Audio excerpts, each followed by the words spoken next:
What is going on, people? This is Stand-Up Sales episode 2. I've got my very handsome co-host, Dylan Rich here. What's going on, Dylan? How you doing? Ticking along, my friend, ticking along. So today's session is going to be of my choosing. Dylan has a special segment coming up as well. But today's session is about people being pushy on sales calls. Because there's a difference between being firm and being directive and kind of like guiding the prospect to the outcome that you want, which is obviously a sale. And then there's being a pushy asshole that no one wants to buy from because you are a dick, and that's not fun for anyone. So that's going to be the main topic. And then Dylan's got a special segment as well. Yeah, so it kind of segues into the pushy salesman. So I preach a lot, with our SDRs that speed to lead matters. So essentially, if someone inbounds, comes to your website, fills their form, gives you their contact information, right? If you wait more than like 5 to 6 minutes, your percentages of getting in contact, just talking with that person, not booking them, not closing them, just purely having a conversation with that person decreases by 60% after 5 minutes. So it's really speed to lead. Because if you think about the prospect, right, they're probably Googling you and 3 other similar services because they're interested in buying, and no one's just going to go, let me just do the first thing and only the first thing ever. No one does that, right? So they're doing you, someone else, and probably another similar thing. They're putting their information on all of them, and the first one to get the fish is the first one that hooks the fish. Yep. So it matters, right? Speed to lead. So part of this segment is I'm going to sign up for a free demo or whatever their inbound leads at the biggest SaaS companies. So we're going to do Hubspot, we're going to do Gong, and we're going to do Outreach.io. Yeah. So personally, I think my money is going to be on Outreach.io. Interesting. My money was going to be on Gong. On Gong, okay. So I think it's going to be Outreach because they literally run a sales enablement tool where Gong is a little bit different. But they all do, front-end SaaS sales. So I'm going to sign up. I think I can share my screen, right? Yeah. Sweet. So let me do this. So get a free demo.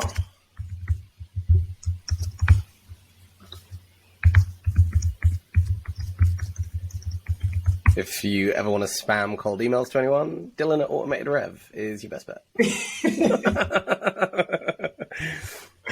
Yeah. Probably should have put some dummy information here, but that would defeat the purpose. Cool. So let me get my free demo. Oh, wow. They actually give you a demo. Okay. Oh, wait. The demo is there? They don't even call you? And then they make you create an account. Definitely going to call me. So let's just do that, right? All right, fine. So I'm not going to do that. And then if we go to Gong, they're only asking for an email, which is strange. Ooh. Pops up. That's slick. That's That's good. I like that. I like that a lot, actually, because then you don't feel obliged to give your phone number straight away. You don't feel like you're giving your phone number away until you already put your email away. So it's like a micro commitment right there. Yeah. Thank you for requesting a live demo. We'll be in touch shortly. In the meantime, check out our success stories.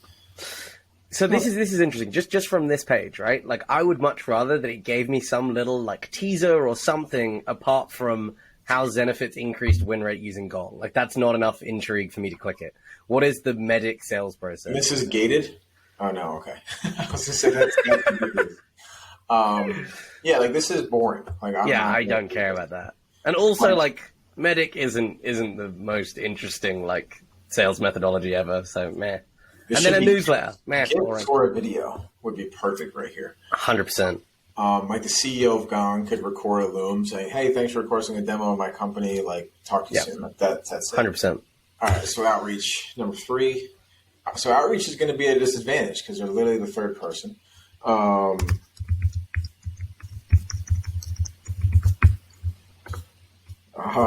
They did it as well. Interesting. I wonder how we code that into my website. I'm going to talk to my developer. I confirmed that I read the outreach terms, which means I'm going to get cold calls. Let me turn off. Oh, you've got more questions. Oh, shit. What CRM are you using? Other. My own. What email client are you using? My own. Imagine if you just said Gmail. I probably won't even call you. Requested seat count. Let's just do 5. I don't want to. If I put 100, they'd probably call me right now. All right, so this is it. See, this is the video. Yeah, there you go. Right. Details in check. Jordan, this also enables managers to leverage out. A little bit boring, but better. Trending resources. Yeah, probably the best one out of the 3. Yeah, I'm inclined to agree with you now. My mind has been changed about whether Outreach versus Gong will win. Cool. And they asked you to request a second demo, so that's good. But cool. So that's the quick segment of mine. I put my phone on do not disturb. So if we get a call, we'll pick it up live, and we'll see if we have a pushy salesman. All right, so just really quickly to kind of like round off that segment, what are you looking for in a cold call that comes through? First of all, speed, right? So like it's probably been about 4 or 5 minutes since you submitted the first one. Yeah. Are you expecting a call in the next 10, okay. 14? So it's been like 4 minutes. Yeah. Yeah. I mean, obviously, so what are we expecting? All of them, so that statistic will be pretty easy for them given the exercise. But what I'm really looking for is just asking questions. Like I want to hear some good discovery, and I'm not gonna book any demos with them unless they deserve it. I'm not gonna waste anybody's time. But we'll get an understanding of like if I actually would have booked one if I was interested. Mm-hmm. So yeah, I'm gonna put it on speaker so we can hear. Yeah, sounds good. All right, cool. So pushy salespeople. I guess the first part of this is like what constitutes pushy sales. And in my mind, it is, and I'm sure you've got, your own perspective on this, but I would doubt that they would be particularly different. Pushy sales, and by the way, at any point where we're talking and like they call you, just stop and we'll listen into the disco call. Gotcha. I think the big thing for me when I think about pushy salespeople is not so much their desire to like make you make a decision. Like that's not what I think of when I think of pushy sales. I think someone that's like trying to ram product down your throat. Like that in my mind is pushy salespeople. Equally, people who like, it's not about taking no for an answer. It's about like trying to like bend or mold whatever your decision is in that moment to, well, I don't care so long as you do it with me right now. Like, let's say you have, your main offer and 2 or 3 downsells. Yeah. And then the 2 or 3 downsells don't get picked up because of whatever objection you may have. And they're like, okay, well, why don't we just do a deposit? And it's like, well, I've already told you I don't want the thing that you're selling. Like a deposit isn't going to change my mind here. This isn't a cash flow issue. And they're like, okay, well, what happens if we halve the deposit? And it's like, are you fucking even listening at this point? Like, I've already told you flat out that I don't want the thing. Yeah. Yeah. It's people who are just waiting for their turn to talk. They're not actually listening to you. Yeah. And I think that like lack of empathy is where like people who are pushy on sales calls really find themselves digging their own holes. And so I sometimes used to be a pushy salesman. Right when I first got started, I didn't know any better, right? Like I was just coached I started off in like selling cars, right? No way. So it's like, it's like pushy sales. I did computer sales and car sales before I did like software sales, but it's like pushy sales, like bullying them in. They may never come back, like exhaust all resources, but that's really not the best way to sell, especially a commodity. So yeah, when you're just like, all right, let me say what I wanted to say now. Yeah. Like when the prospect doesn't feel heard, you're not going to be successful. Okay. So with that in mind, like what are the best ways of making a prospect feel heard?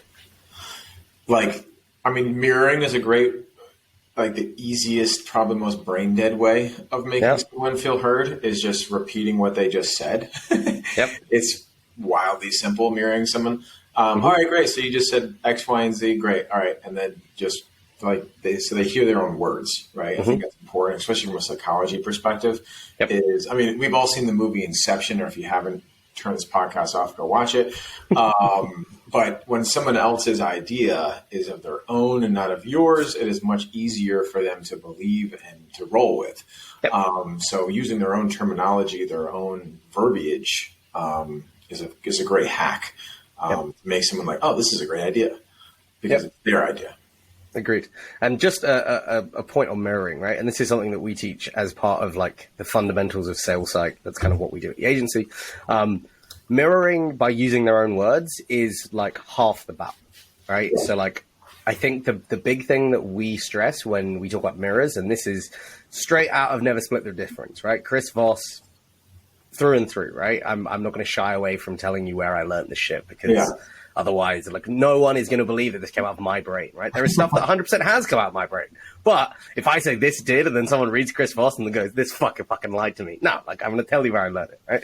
So Chris Voss has this whole thing where like mirroring and labeling are really important to him as like methods of getting people to open up. And most salespeople, especially when they're trying to be empathetic, they try to ask a lot of questions, because that's the drink more water of sales, right? Ask more questions. I mean, sure, but like the only time people get asked a shit ton of questions mostly is either by like someone that they've pissed off and they now need to answer a shit ton of questions to get themselves out of whatever shitty situation they put themselves in the first place, or if they're in a fucking police station, right? Yeah. Neither of those are environments that the person being asked the questions enjoys at all, right? There is a way of mirroring that allows you to ask questions without asking questions, right? And that sounds convoluted. When you think of a question, like, how is it phrased? Like, there are like 5 big W's that everyone uses to ask questions, right? So, the way that I ask questions, it's really like a journey is the kind of way I look at it. It's like the second question is sometimes never asked, right? It depends on the answer of the first question is how the second questions and tertiary questions come to be. It's more organic in their understanding, which requires listening. Like, I've had reps, we listen to calls in the beginning where they're like, okay, yep. And then they like look down and like, question number 2 is ask this question, which might be totally unrelated to the answer that they had, but they're just doing it because it's in somebody's script that they gave them. So it's like the questions should never be totally scripted. You should just have a framework of things that you need to know from an information perspective. And then how you get there is kind of neat. Yeah, it doesn't matter how you got there. It's a conversation. It's supposed to be fluid, like you've done this all the time, and you're just like in conversation extracting tidbits of information. 100%. So the way that we teach mirroring within Sales Psych, and it's straight out of the Chris Voss handbook, mirroring is really useful, especially when you can change the intonation of a specific word or phrase to then turn it into a question, right? Because most questions that people ask end with upwards intonation, and that's how you ask questions, right? So like, oh, how was that? Da-da-dum, right? It goes up at the end of the sentence or the end of the phrase. Now you can use that exact same logic and vocal pitch to ask questions without asking questions. And I'm going to demo it live with you, Dylan. Pick a topic that you love, right? And I already kind of know what I think you're going to pick, right? But whatever. Pick whatever topic. Yeah, I fucking knew it. I knew it. All right. So make a statement about golf. Like, I love golf because, or like, blah, blah, blah, blah, blah, golf, this, that. Pick a random thing. And I will mirror you. You already know what's going to happen. Just run with it. Golf is hard. Golf is hard? Exactly. Yeah. Very hard. It's very hard? Yeah. Yeah, because the way you're saying that is literally, I could feel it subconsciously. I know what you're doing, but it's like, wait, you fucking retarded? Like, yeah. And then you feel compelled to keep explaining yourself, right? Yeah, so the powerful thing is, especially when someone gives you like, golf is hard is a really difficult one to mirror, right? Because you've got golf is hard is such a narrow form of that question, right? Oh, so me asking, hold on. We got a call. Go. All right, who's it going to be? Scam likely. Okay, not a great start. Hello? Hello? Hello? Hello, this is the National Police and Trooper Association. We're calling... Damn. Spam. Oh, it's actually... Spam call. An actual scam call. Damn. So HubSpot, Gong, and Outreach have not called me in over 10 minutes. Damn. Not great looks for 3 of the big hitters. No. Yeah, I mean, it's 10:30 in the morning. Like, reps should be on fire. Probably about an hour and a half of dialing. One-on-one meetings. All right. I mean, we had a cold call. Hard. The tone inflection is encouraging me to continue explaining because you're not giving me anything to work with in the conversation, and I feel compelled to answer what you say. Yeah. Exactly that, right? So mirroring is super helpful because it allows you to ask questions without it turning into an inquisition. Because the minute I say to you, oh, why do you think golf is hard? It now makes you think, well, this fucking guy, well, because I find golf hard. Like, what do you mean, why is golf hard? Yeah. Right? It then turns into like immediate like conflict between the parties. And that's never a good point to start any conversation. It kind of reminds me of like 40-year-old virgin when he's doing the speed dating and he just asks the questions back to them. Unless you want to be told on it. Like, oh, God. Yeah, that's kind of what that reminds me of a little bit. But done better.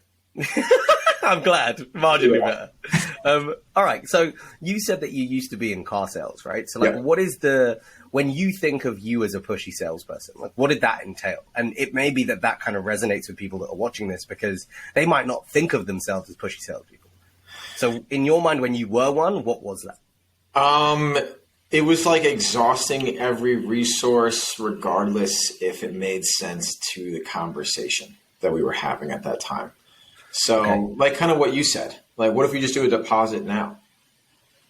Like, I didn't ask for a deposit, like, like just using every trick in the bag because you can, like, that didn't serve me. It was a very big realization that I had that it was people buy from people they like in cars because I sold a Mazda, right? You could go, there was a Mazda dealership like 5 to 10 minutes away from us. There's another one 15, 20 minutes away from us. So what they were buying, they could have bought anywhere. Mm-hmm. But what made them purchase was me. Some of the dealership and the price we gave them, yeah. But like at the end of the day, what made them not leave that dealership and go to the next dealership and haggle with price with another rep was like my energy, the way that I talked, the way that I made them feel heard, and the way that I negotiated the deal in their best interests is what made people buy from me. And like the third or fourth car I sold, right? The guy told me that. And he goes, you know what? I didn't want to go to another dealership because I wanted you to get the commission. So I like the way you sold. And I was like, okay, got it. Yeah. This is what it is. So once I stopped being a pushy salesman and actually became more of like an ally than an enemy, because car sales, people are already standoffish because they have a really bad like reputation, right, for being sleazy and pushy. Yeah. So once I like broke the mold on being that person, and they're like, this is kind of refreshing. Like this guy's not trying to, bend me over a barrel here and raise my interest rates. Yeah. So when I was being pushy, it was just like anything to close the deal at the expense of their experience, their buying experience. And we'd have people like once they got past me, they felt so pressured to like buy the car that we would lose the deal in finance when like the papers were getting signed because they would have remorse like instantaneously, like, wait, this wasn't my decision. This was Dylan's decision that he pushed on me. And like, I feel gross. Like, I don't want to do this. Like, now I'm even like more against it. So like when you are a pushy salesman, a lot of the times things will churn, contracts will sit at unsigned because it's not their actual wanting to buy. It's them feeling bad and bullied into it. 100% agreed. Yeah. It's something that I brought up recently. I think I tweeted this. It was like, you're never going to get a repeat purchase if you are a pushy salesperson.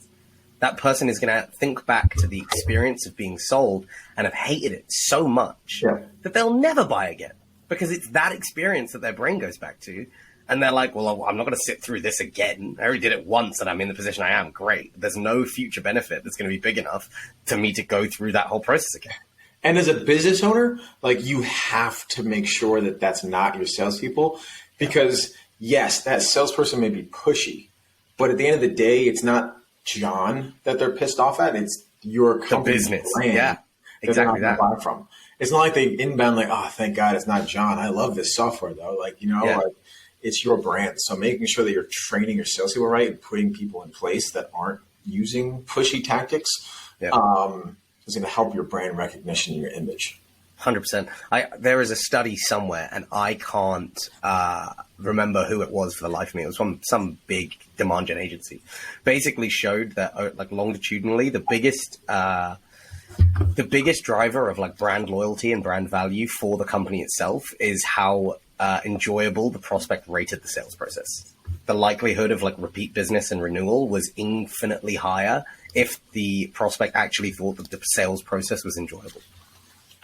So one thing there, I haven't even gotten an email from the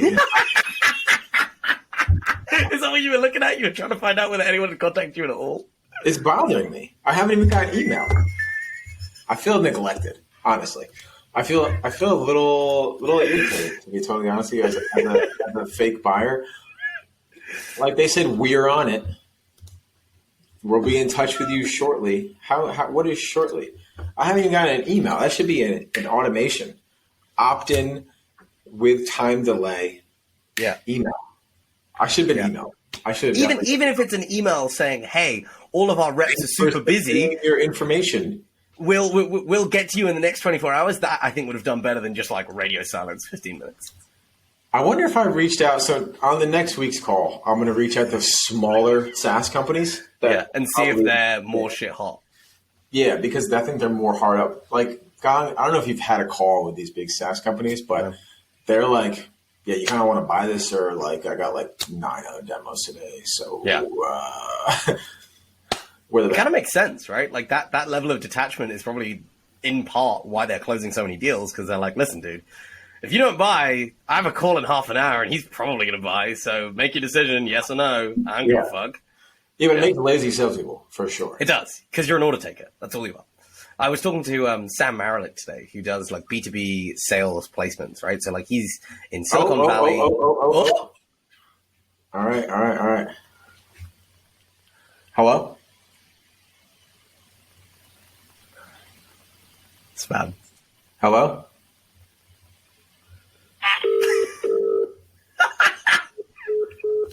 Just hanging. What the hell's going on here? Spam. Maybe they just sold my data. Spam. Maybe they just sold my data to spam callers, and now I'm getting spam called. There's a routing form that says if you want to purchase less than 10 licenses, they just immediately sell your data.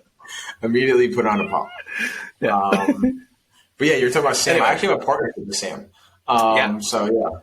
Sam's So good guy. I was speaking to him, and he was saying that the likelihood of you getting a really great salesperson that's worked at like one of these big name SaaS companies is really low if you're a startup, because these people are not salespeople; they're order takers, right? They are used to getting on the phone and First email from Gong. I told you. Gong got first touch. So thanks for your interest in Gong. I'd like to introduce myself. I'm Melissa from the Gong team. I'll be here to help you as we explore how we can help you in your business. Our first goal, though, is to simply identify if Gong would be a strong fit for you, so that if you invest more time into this process with us, you know it's going to be time well spent. Would you mind briefly answering these questions? How many sales reps do you have? Interesting. What does your team use for web-based meetings or making their sales calls, and which CRM are you using? Appreciate your help in providing this insight, and I look forward to connecting with you soon. She is the inbound sales development rep at Gong. So that should have been automated beforehand. Second off, The question is it? Are you sure it's not automated now? I mean, I don't know why it'd be automated like 20 minutes late.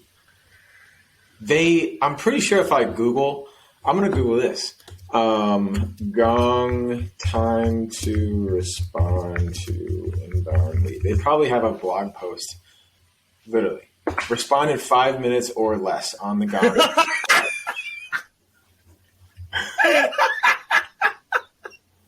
Oh, you love to see a company that likes talking about it and doesn't do it. Fucking hell.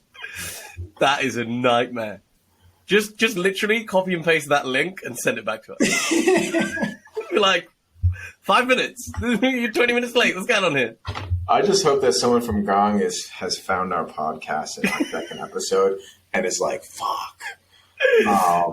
I mean, to be fair, the best of a bad bunch. At least they fucking got in touch. These they got in touch, but that should have been on the form. Like outreached it. Because then we would have skipped this process. Very true. Because now the ball's in my court. You don't have to respond to this. I don't have to respond to this. Yeah. It feels a little disingenuous. I feel like how expensive Gong is. for everyone who doesn't know how expensive it's gone. Gong is expensive. It's like thousands of dollars per month, especially because they don't even know how many seats I have. So they have no idea how big or small of a company I am. Especially if this is automated, they don't know the company size. My website looks great. Like it could be totally different. Potentially losing out on tens of thousands of dollars a month. They could be, yeah, because I could be reaching out to Chorus, which is their biggest competitor. Yep. That would have been a good one. I should have just done two competitors to see which one would have won. Yeah. Wait, did you say Chorus? Chorus. How do you spell that? Chorus. Oh, like a chorus. Okay, yeah. Chorus.ai. They're Gong's biggest competitor. Interesting. So I actually have one of the guys that I grew up with is a sales director at SAS. Yeah. And now I'm really considering doing his just to see if one of his reps are cool. Okay. Because when I worked at a company called SciSense, they're a big startup now. I was one of the inbound SDRs. Yeah. And they had gated content. They had inbound forms. They got information. It required 8 salaries. I mean, my salary was dog shit. It was like $35K a year. Yeah. But, I mean, I had the opportunity to make 70, right? But like whenever I was at lunch and I got a notification saying, hey, you just got to sign a new lead, like I would stop eating lunch or bring lunch back to my desk, call immediately, stop whatever I was doing. Conversation's done. I just get up. I'm like, this is money. There's money right here. Money notified me and said, do you want me? And I replied, yes. So I picked up the fucking phone and I called the person who's interested at that point in time. It's like so simple. So these reps should be calling me. Like it's all right. I'm gonna do one for. Oh, here goes outreach. Oh, what is the emails? Scheduling a deeper dive with outreach. Hi, Dylan. Thank you for your interest in outreach. We're excited to begin the conversation with you and your team. My name is Steven, and I will be your initial point of contact. The best place to start is a brief conversation to dive into your specific use case and sales process so we can make the demo productive for your team.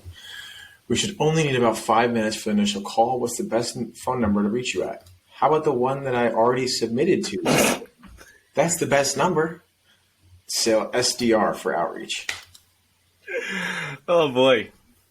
Why are you asking for permission? I gave you the number. I explicitly said I'm interested.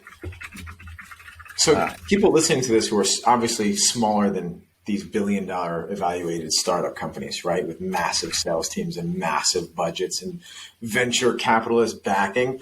Like if you're a bootstrap founder and someone inbounds, or if you're doing paid ads at inbounds, like this is your competition. These people are like, hey, pretty please, can I please talk to you that you're interested?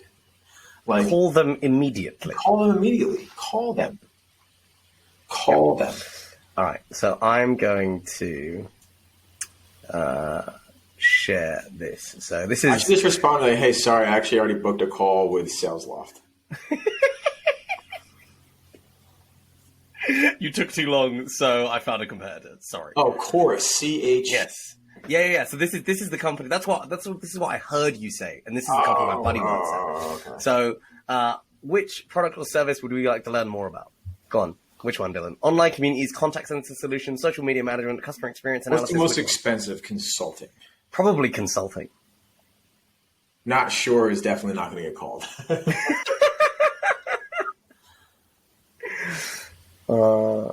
Okay, so I already had to give my email.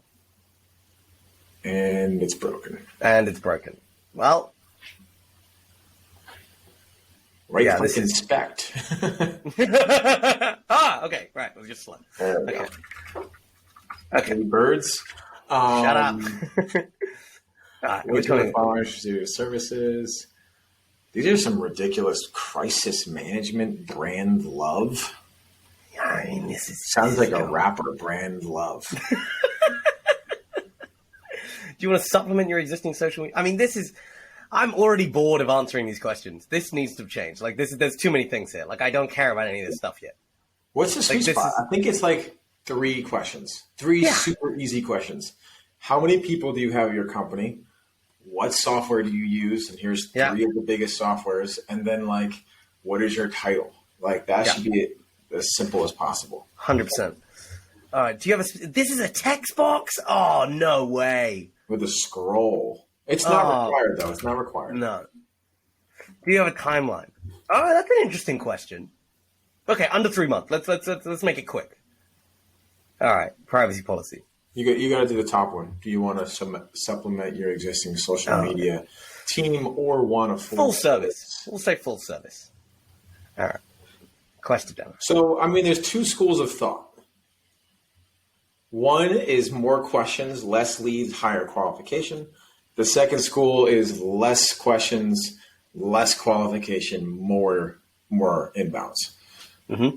So I personally, I don't know where I stand. It depends on the offer, honestly. Like if your offer is like super niche, like the more questions is the better, right? But if it's more generic, like be more encompassing. It also depends on how many people you have to call these leads. And who is calling them? Like, do you actually trust this person to qualify them correctly on the front end? Or if you don't have an SDR or a setter, you just have a closer, then have more qualifications, and then the closer can take the first call. But definitely don't have a closer do an unqualified form submission. Yeah, I agree. Then you're just wasting the closer's time. I was actually talking about this literally maybe 2 hours ago. And I was like, if you're not using Calendly routing forms, you are literally wasting closers' time. Yeah. Like I should never be getting on calls with people who would otherwise be based on, qualification criteria, unqualified. It's a waste of everyone's time, right? Because then I'm sitting here disqualifying them off the bat. And yeah, sure, it takes me less than 5 minutes. But that's 5 minutes. I could be doing something else. I could be getting on a call with someone else. It's not even the 5 minutes. It's the time it takes to prep for the call, look them up, get a good understanding of who they are, and stop what you were previously doing. It's the task switching that I think is the killer. You're right. Yeah. Well, what can you do? All right. So HubSpot is dead last. And everyone's last because no one had the balls to call me. Very weird. Very strange. What kind of smaller SaaSes can we do this with? Or maybe we go huge. What about SalesLoft or Pardot? I mean, I did Outreach, Gong, and HubSpot. How much bigger do we want to get? We could do Cleverly. What's that? I don't know, but I heard it the other day. So let's see. They got free consultation. Schedule your. Oh, they just go right to schedule. I like that. Yeah. What's your perspective on opt-ins versus straight calendar books? Depends on your team again. Okay, right. So if you have if you have someone like an SDR or a BDR who's literally just going to be on the phone to people who opt in as a triage call and then put them over to an AE, it makes sense. Okay, that's fair. Yeah. So I think the bigger the company, the more they have opt-ins because they just want your data. Yeah, because then it's remarketing data. Because they're going to put me in a follow-up sequence. They're going to send me case studies. They're going to ask me to go to their new webinars. They're going to ask me to go to their blogs. Yep. They're going to market the shit out of me on the back end. Where if you're a smaller company, you're much more wanting that customer than anything else in the revenue.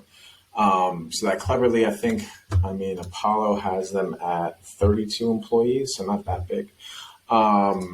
What's a good 50-person SaaS that I can think about? We could do Close.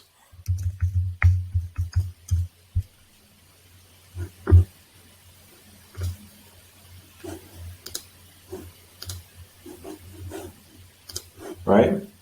Yeah, be close. I mean, hell, that whole shtick. Close more deals faster. They just give you a 10-minute demo. Oh, it says start your trial or talk to a human. See, that's interesting because I don't think you could do a 10-minute demo. That's going to be so features-based. That's going to be crap. Yeah, when you're selling a features, when you're selling a CRM against another CRM, it does come down to the features a little bit, but you still can't go features first. Yeah. The 10-minute call should be to solidify the demo. Solidify the trial. I mean, if you have a 10-minute call, right, you should be doing hard discovery for 10 minutes. Yeah. But at the beginning of the call, I'll be like, hey, I know we only got 10 minutes here. Do you have a hard stop? No, actually, I don't. I'm good for the top of the hour. Then, boom, you just got a 30-minute actual demo. That's how I always do 10 to 15 minute discovery calls and just pitch it, Like by chance, I want to make sure there's time at the end of the call for Q&A. Do you have a hard stop here or can we go a little bit over? It makes the most sense, right? Because at least then you have the freedom to actively, run a proper call versus just ramming a demo in 10 minutes and being like, you want to buy it? Yeah? Want to buy it? Yeah. That's the point. Yeah, But, absolutely. Hey. Okay. So, unfortunately, special segment has had absolutely no luck today. No luck. I mean, I think it had a lot of transparency though. Unlike you can be doing way more than your largest SaaS companies out there, who actually pay millions of dollars a year for inbound sales, software, headcount, management, computers, everything that's associated with that large sales team. And they actually sell a tool to be able to interface with inbound leads easier. So they built a tool to do this more efficiently and they're not doing it. Maybe Gong's not, but Outreach and HubSpot literally have inbound forms and automations to reach out to people. So a little disappointed from the big dogs. Well, shit. I mean, we can't. I mean, the more interesting part is on next week's episode. You obviously signed up for 3. I signed up for 1. We'll see if we get any follow up in a week. And if we don't, then there's trouble to be had. There's big trouble to be had. Absolutely. And, I mean, yeah, it's kind of weird to me, honestly. But at the end of the day, it comes down to the salespeople that you have. Because like I said, like there was 2 types of SDRs when I was an inbound rep. The one that looked at it and like, I'm going to finish my lunch and get to it after. And then there's the rep who looks at it and it's like, well, there's cash on the table there. There's cash on the table. Like, let me just go make this one call and go back to eat, Yeah. So it really does come down to who you hire, right? And how you train them, and how you incentivize them. So as good as their software and other platforms, their opt-ins and their automations are, it really comes down to the human being that has to make that call. So make sure you're putting A players on your inbound team. 100%. All right. So I thought we'd do something interesting for the last 10 minutes of this call. The big thing that gets shouted about in sales all the fucking time is objection handling. You need to be able to handle objections. You need to be able to handle objections, right? Yeah. And I think we have the same philosophy here. Yeah. You don't need to handle objections if your sales process is good.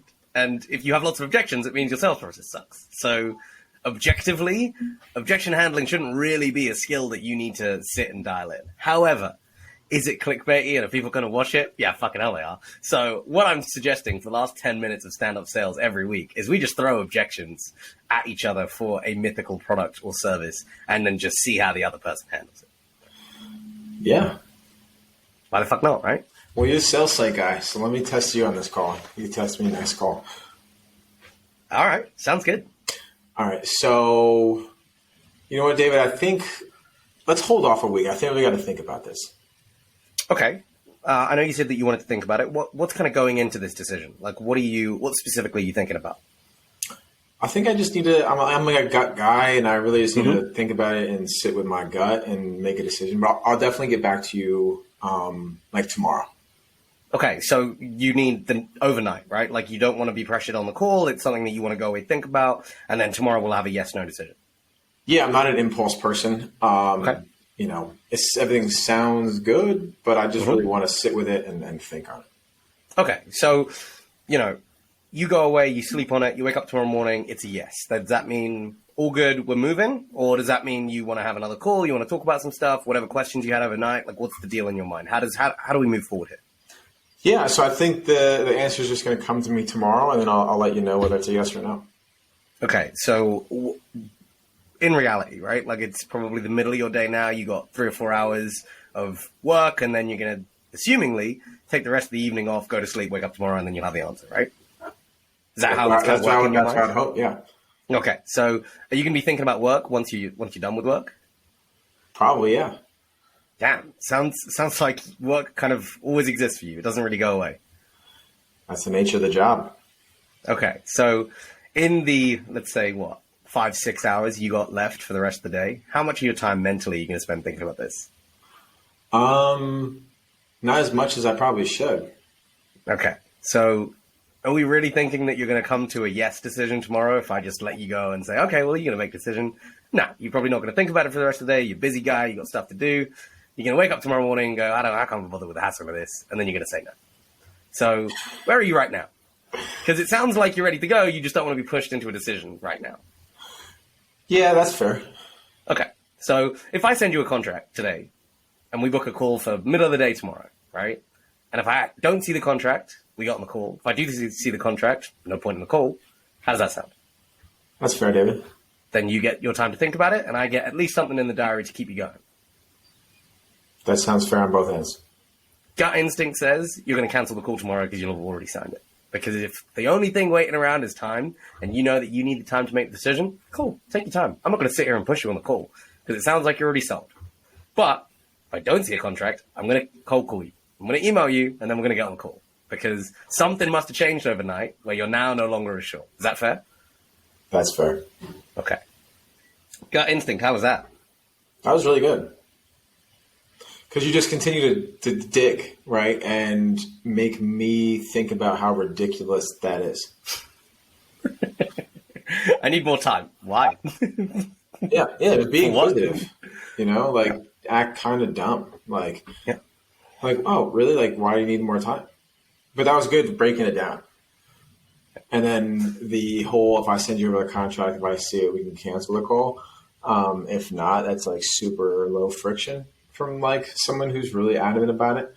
And you really you weren't combative about the time, which I think a lot of people do. Like, why would you need time?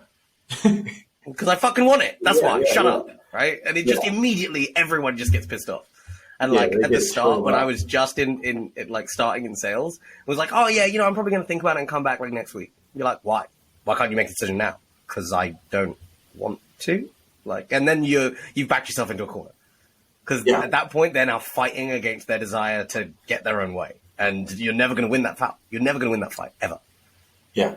Yeah, because I feel like I still came away winning that. Yeah, I think that's the biggest takeaway there. If the prospect feels heard and that they got what they wanted, even if they compromised. Yep. Because it's two human beings. You have your needs and wants. I have my needs and wants. And if we came to a middle ground in an amicable conversation, then I feel heard and you feel good about it, which makes for, business. Yep. And the other consideration here is you've already agreed to a cold call, an email, and a meeting the next day, right? There are multiple touch points here where I can convert you, even if you come back to me tomorrow and you're like, I still not really 100% sure. Okay, well, I'm going to cold call you. I'm going to email you. And then we already have a meeting in the diary. And you've agreed to all three. Yeah. So one of those touch points, I'm going to convert. So, yeah. Absolutely. And a text is huge when you're closing deals. Text. Yep. Text. I was speaking to this 17-year-old kid recently, right? And he was like, oh, yeah, I haven't really mastered cold email, but I've mastered cold text. And I was like, what? He was like, yeah, I'm just texting people for my client. And I signed a 7,000 deal yesterday for him, and I get 2K of the commission. I was like, holy shit, kid. All right, fair enough. Sounds like you need to learn cold email and combine that with texting, and you'll be fine. He was like, yeah, 100%. I love text. Text is it's how you get important people. Yeah. Because texts have 98% open. You're never going to get that on a cold email sequence. No, sure. I think the other thing, and I said this to some friends a couple of months ago, I was like, the people who want to get on calls are the ones who are like least likely to buy. They are cosplaying up being business owners. Real business owners are busy doing shit. I don't want a call in my diary unless it's 100% necessary. If you text someone and you're like, hey, yo, look, this is the deal. Thoughts, ? The likelihood is you're going to get a more positive response than someone who actually books on your calendar, because now it's time in their diary that they could be doing other things, and they're probably not as committed as you think they are. Yeah, and the most brilliant thing is if you text from your own phone, is you just double tap and then hit a question mark to bump the text. Oh, God bless Apple. Yeah, it's the easiest low friction. It's like they don't even really realize what happened because you could remove it, and they just get a new update about your text. Oh God! All right, we got 4 minutes left. We can probably do one more objection to handle, and then we'll call it quits for today. And then you're up next week. Okay. So I think I want to do the same objection, but with a different reasoning. So I'm going to wait on it because I'm actually waiting for a couple of things to close where I want to move forward, but the timing's not right. I just need to close 2 deals. Okay, so it sounds like this is very much like a logistics question, right? So like you're confident that we're in a position to help, but cash flow is not where it needs to be right now. Yeah, or there's some extenuating legitimate circumstance that they can't close today. I think a lot of people struggle with this. Yeah, let's run it. Cool. Yeah, David. Yeah, no, I appreciate the demo. I do got to jump here. Let's connect middle of next week. Send me a calendar invite. Everything looks good. Pricing sounds fine. I understand, the ROI here, but I just have to kind of get a couple of ducks in my row. I have a couple of sales calls we need closing before I can actually sign. So we should be good middle of next week. Okay, so I know that you said that you've got a bounce. Can I steal 2 minutes of your time now? Is that all right? Yeah, I got 2.5. Perfect. That's all I need. All right. So just to clarify then, it sounds like this is a decision that you want to make. It sounds like you're pretty confident that we can help, but it's just a logistic thing right now. You just need a little bit of time to collect some more cash this month, and then you're in a position to move. Is that fair? Yes. Okay, cool. So then if we book in a call next week, that's a buying decision now, right? That is a buying call. You're going to come on the call and we're going to sign on the dotted line. Yeah, as long as we close those deals. Okay, so this is entirely contingent on you closing those deals. Correct. Okay, what happens if you don't close either? Then it might be another week. Okay, and then what happens next week? You still aren't closing those deals. Yeah. And then we just keep extending and keep extending? Probably what you don't want to hear, but that's what makes the most sense for our business. Okay, so bear in mind the problem that you're looking to solve here is closing more deals, right? That's why you got involved with sales psychology in the first place. And if you're not closing deals, that's indicative of the problem that you need solved. Is that fair to say? Yes. It's a teeter-totter effect. I need to get better at sales, my team, but we don't have enough money to invest in getting better at sales. So we are in purgatory. Okay. So then we got a couple options here, right? Obviously, there's the sales psychology is not cheap. You said the price is fair. Good. I'm glad that we've kind of got that off the table. Is there a world in which we can take some kind of deposit, right? We can get you started on the program so that at least, worst case scenario, you don't close in these 2 next week. At least you might be in a better spot to close the week after. And then you've got all the cash you need to pay the rest of the fee, and then you're good to go. How does that sound? So if I pay a deposit now, I get started with the service. Correct. That sounds fair. Okay, so we'll do half up front, and then we can do the other half, let's say in a month. How does that sound? Yeah, you can back and then you've got. Say again? Yeah, you could do half now and then half once we close the deals, once you do your job. So we'll do half now and then half in a month, and then you've got some time in the program where you actually are more equipped to close deals. How does that sound? That sounds good, David. All right, wonderful. Done. Cool. Awesome. Feedback. Yeah, I mean, that's a good one. The deposit is such a good closing tactic. Again, though, it has to, not all businesses can do deposits. So make sure that you... How would you have approached that one? So I would do deposit close as well, because it could definitely string along, right? Like we've had deals where someone needs something and then it doesn't happen. Shit happens. And you just have to illuminate that. They're like, hey man, like I've said, if I had $1 for every time that someone told me that, I may or may not need your business, right? Make a joke out of it, and like illuminate that, like, it's kind of ridiculous again, right? Like just making them actually understand cognitively why they're objecting, and then have them deconstruct the objection themselves given your line of questioning. Yeah, 100%. Yeah. Sweet. All right. That's a wrap on episode 2 of Standup Sales. And next week we'll see if we get cold called. Very poor show from 4 fairly large SaaS companies. No cold calls, no nothing. But hey, we're here. Yeah, HubSpot still has not messaged me or emailed me. That is a joke. Like, that's genuinely terrible. That's 45 minutes of no contact. That sucks. Yeah. Well, we will. There we go. Thank you for listening, guys, and we'll see you next week. Away go.